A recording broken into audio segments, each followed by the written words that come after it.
at times of great difficulty, at times of distress, when it appeared that there was no hope left, what dua did the Prophet say when all hope of this world was cut off?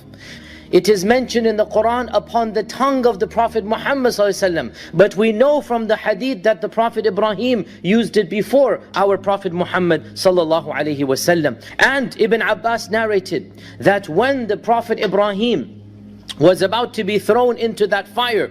What fire is this? This is the fire of Namrud. This is the fire that for 3 days and 3 nights it was made hotter and hotter. The fire that they wanted to punish Ibrahim with when they accused him of destroying their idols. And instead of responding back, he mocked them and said, no, must be the other idols who killed the biggest one. They must have been jealous of him. So this young boy Ibrahim, probably 14, 15 years old, this young boy Ibrahim alayhi salam, and we learn from the traditions, he was the only Muslim on earth at the time. There was no other Muslim other than him at that time.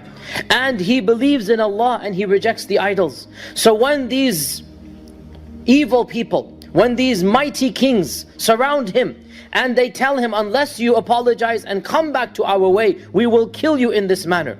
And they torture him for 3 days. And then they make this fire. And before they throw him in, what does he say?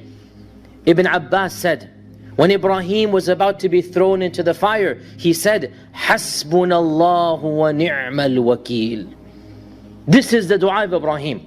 What does this dua mean? Why is it so powerful? When you say Hasbi Allah, you can only say Hasbi Allah when you know who is Allah.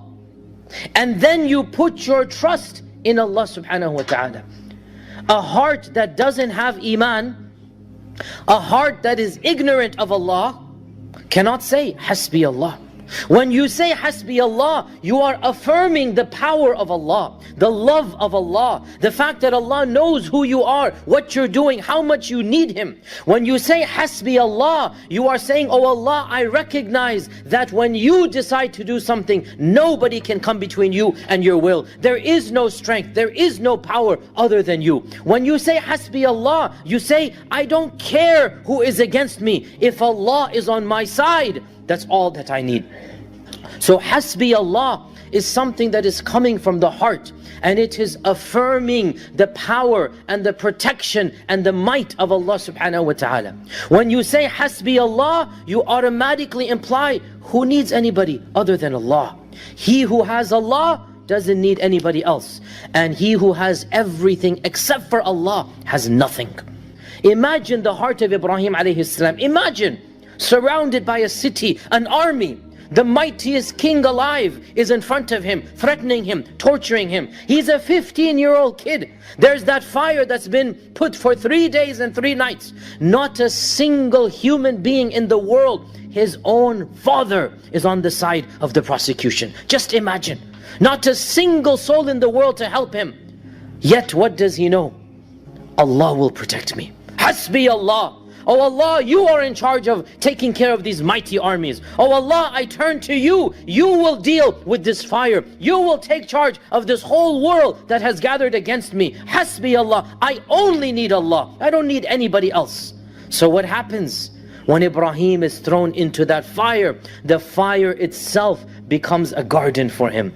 A garden, a pleasant walk in the park. It becomes beautiful, fragrant, green, cool. This is what happens when you put your trust in Allah subhanahu wa ta'ala. And this is exactly what happened in the lives of Ibrahim alayhi salam, and also in the life of the Prophet Muhammad sallallahu alayhi wa sallam. When the battle of Ahzab took place and 10,000 strong were surrounding Medina, and there were barely 1,500 Sahaba. There's no way they could physically fight against 10,000. 10,000 armed men, and they cut off the supplies. For 1 month they cut off the supplies. How long can you last? The people were beginning to eat vegetable, the leaves of the trees. They had nothing to eat. They're starving. They haven't had a proper meal for weeks. How long can the siege last? What is going to happen? They cannot fight. The Quraysh are outside with all of their allies, 10,000 strong. They cut off all of the food supplies, all of the caravans. How long can this go on? So they say, Hasbunallahu wa ni'mal wakeel. And what happens? What happens? An army from the heavens comes. And 10,000 strong are rerouted, fled helter-skelter. Overnight, Because Allah Azza wa Jal sent, as He said, وَجُنُودًا لَمْ تَرَوْهَا. He sent an army, you did not see it. The wind began to blow, the thunderstorm, a tornado in the middle of the desert, and the sand was so severe and hard that they all had to flee, 10,000 strong. Can you imagine? An army of 10,000 was destroyed without one sword being unsheathed. Think about that. Without one sword being unsheathed. 10,000 strong simply disappeared overnight. Why? Because Hasbunallahu wa ni'mal wakil. That is the power of when you trust Allah subhanahu wa ta'ala. He'll take care of an entire army and you don't even have to unsheath your sword. But as long as you show that tawakkul, as long as you recognize, oh Allah, you will deal with it, you will take care of it. Hasbi Allahu wa ni'mal wakil. And of course, I have to add here as well, that you only do this after you have done everything in your power. The Sahaba built the trench. The Sahaba armed themselves. The Sahaba were ready for battle if need be. They didn't just sit in their houses and say, Allah will take care. You do everything you can physically, and then you say, the rest is up to you, oh Allah. And really, oh Allah, I only need you. Hasbi Allahu wa ni'mal wakil.